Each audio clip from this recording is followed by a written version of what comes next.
let's talk facial scars. I just woke up this morning to another DM from a young girl who was just bitten by a dog. And she now has a large scar on her nose.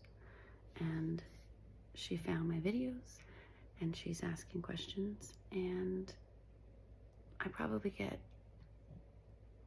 a message every few days, to be honest with you, from people all over the world. Something traumatic has just happened to them and they now have a facial scar.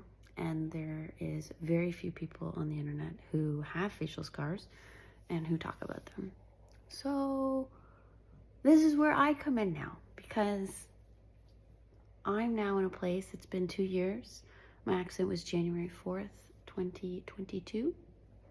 And I am now in a place where I feel okay to talk about it. The stitches were done by someone were done in Mexico in an emergency room by a stomach surgeon, because they didn't have a plastic surgeon where I was. So yeah, I'm going to talk specifically about facial scars. So I have scars all over my body as well, which I can talk about in another time. We're talking facial scars, okay? When you still have the stitches in, so my stitches, he did them to the skull. He did the stitches underneath the skin, dissolvable, and did a few stitches, one right here, and one right here, and one here in my eyebrow.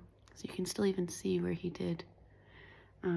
Versus majority of Canadian and American surgeons, so I've been told, they will do stitches at the top of the skin, which is better because it allows for a zigzag when the skin heals. So you can see mine is a straight line, and the skin does not grow in a straight line naturally. So a lot of people, when they see my pictures, they're like, oh, it's such a clean looking cut, you know, blah, blah, blah, blah, blah. But actually, no, it's supposed to, when you have those stitches that go like that, it's supposed to be like that.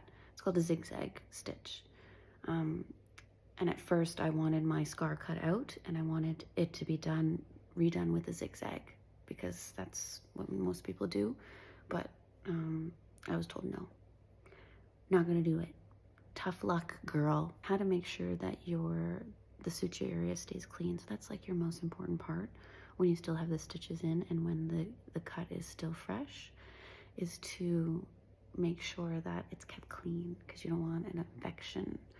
And you also want to keep it wet. I know it sounds weird, but of course, one, I'm not a doctor, so always follow your doctor's instructions. Disclaimer, I kept medical tape on my stitches for the first week. Mind you, I was still in Mexico. I couldn't leave. A whole nother story. And then I eventually flew back to Canada a week after it happened. Took the medical tape off, and then I just started to apply Vaseline directly to the cut. So the key is just to keep it moist at all times. Stitches were taken out 14 days after. The area was numb at the time, and it's still numb, to be honest with you. This hurts, like it hurts.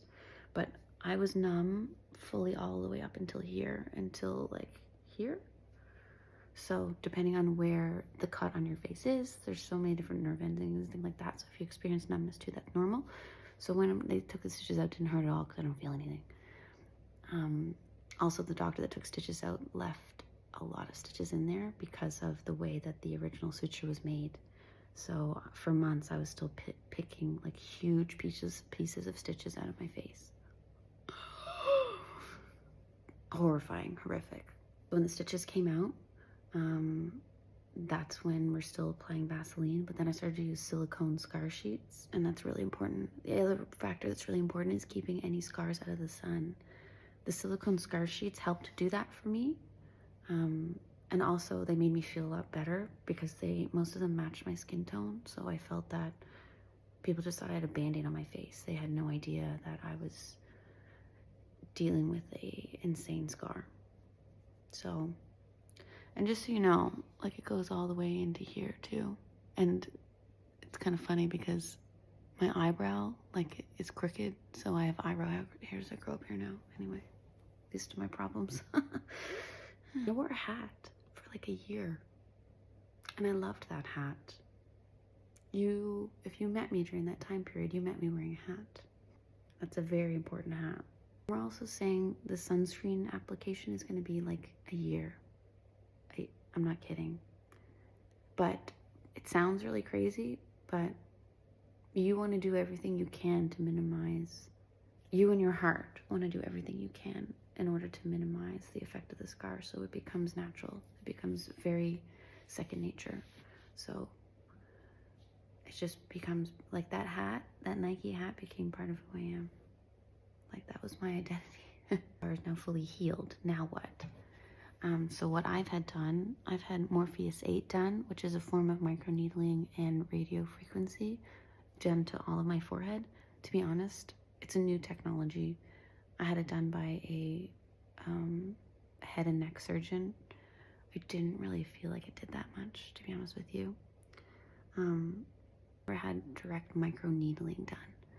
And I feel like that would be a really, really good option, especially if you're dealing with large indentations on your skin. I've had a few lasers done, which I think have been very, very helpful.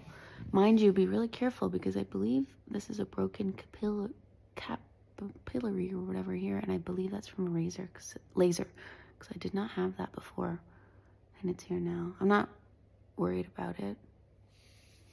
It's there and it exists, so whatever.